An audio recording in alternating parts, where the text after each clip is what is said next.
संविधान दिनानिमित्त नवी दिल्लीत संविधान भवनात राष्ट्रपती, उपराष्ट्रपती, पंतप्रधान आणि लोकसभा अध्यक्षांच्या उपस्थितीत विशेष कार्यक्रम.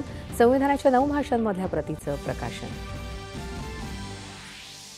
जगातल्या सर्वात मोठ्या लोकशाहीचं प्रतिनिधित्व करणारी भारताची संसद संविधानकर्त्यांनी घालून दिलेल्या उच्च आदर्शांचं पालन सातत्यानं करत आली आहे.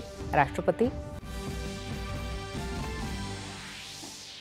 संविधान दिनानिमित्त पंतप्रधानांनी देशवासियांना लिहिलं पत्र. स्वप्न बघण्याची आणि ती साकारण्याची शक्ती संविधानानेच असंख्य नागरिकांना दिली असल्याचं करून दिलं स्मरण. मुंबई 2008 साली झालेल्या भीषण दहशतवादी हल्ल्याला आज 17 वर्ष पूर्ण. हुतात्म्यांना ठिकठिकाणी मानवंदना आणि श्रद्धांजली. पुणे मेट्रो मार्गाच्या विस्तारीकरणाला आणि रेल्वेच्या बदलापूर कर्जत 3ऱ्या तसंच 4थ्या मार्गिकेला केंद्रीय मंत्रिमंडळाची मान्यता. रेअर अर्थ चीर चुंबक उत्पादन योजनेलाही मंजुरी.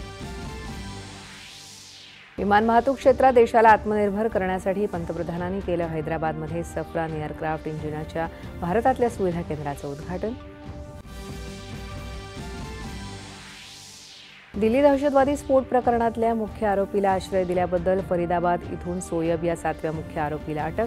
10 दिवसांच्या NIA कोठडीत रवानगी. मुख्य खरीप पिकांच्या उत्पादनाचा पहिला अग्रिम अंदाज जाहीर. खरीप पिकांच्या उत्पादनात विक्रमी वाढ अपेक्षित. एकूण अन्नधान्य उत्पादन 173.33 दशलक्ष टन होण्याचा अंदाज. 2030च्या राष्ट्रकुल क्रीडा स्पर्धेचं यजमानपद भारताकडे. भारताच्या दाव्याला ग्लासगो इथं झालेल्या सर्वसाधारण सभेत औपचारिक मान्यता. अहमदाबादमध्ये होणार स्पर्धेचं आयोजन. आणि गुवाहाटी इथं झालेल्या दुसऱ्या क्रिकेट कसोटीत भारताचा दक्षिण आफ्रिकेकडून दारुण पराभव. मालिकाही गमावली.